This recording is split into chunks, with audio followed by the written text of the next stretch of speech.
Sous le régime oppressif de l'apartheid en Afrique du Sud, où les lois strictes et impitoyables dictaient la séparation des races, se déroula l'histoire poignante de Tando et Marianne.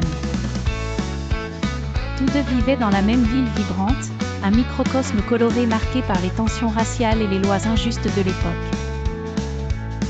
Tando, un jeune homme noir à l'esprit vif, était doué d'un charme naturel et doté de cheveux crépus qui embellissaient son visage à la fois sérieux et rêveur. Vivant dans un quartier modeste mais plein de vie, il s'épanouissait au milieu des rires, des danses et de la chaleur de sa communauté. Marianne, une jeune femme blanche à l'allure gracieuse, habitait quant à elle du côté privilégié de la ville.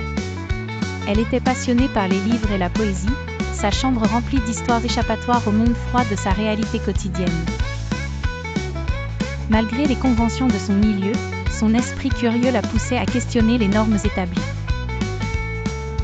Leurs chemins se croisèrent par un heureux hasard un après-midi ensoleillé à la bibliothèque municipale, là où le destin semblait parfois bouleverser l'ordre établi. Un livre tombé, ramassé tout sourire, fut le catalyseur d'innombrables discussions et d'une amitié secrète embrassée par la passion pour les mots et les idées. Vivant chacun leur romance clandestine, Tando et Marianne se réfugiaient dans un jardin caché, un lieu secret empreint de magie où les lois humaines paraissaient s'estomper.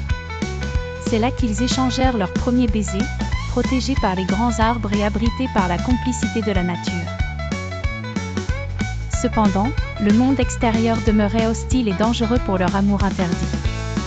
Ils savaient que s'ils étaient découverts, les conséquences seraient lourdes, la répression impitoyable de la police, le jugement de leur père, et le déchirement de leurs familles respectives. Malgré le doute et la peur, leur amour les poussait à se battre pour leurs rêves communs.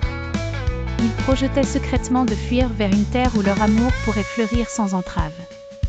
Mais les rumeurs dans la ville grandissaient et les regards suspicieux les guettaient à tous les coins de rue. Un soir, alors que les étoiles illuminaient le ciel comme des témoins muets de leur détermination, ils décidèrent de tenter leur chance. Fuir ensemble, laissant derrière eux un monde qui ne pouvait comprendre leur union.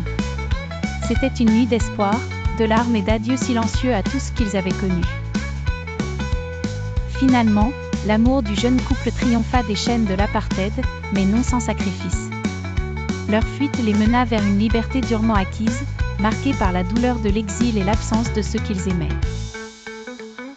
L'amour interdit était devenu l'amour libéré, une histoire de courage face à l'injustice, un hommage à ceux qui osaient suivre leur cœur envers et contre tous.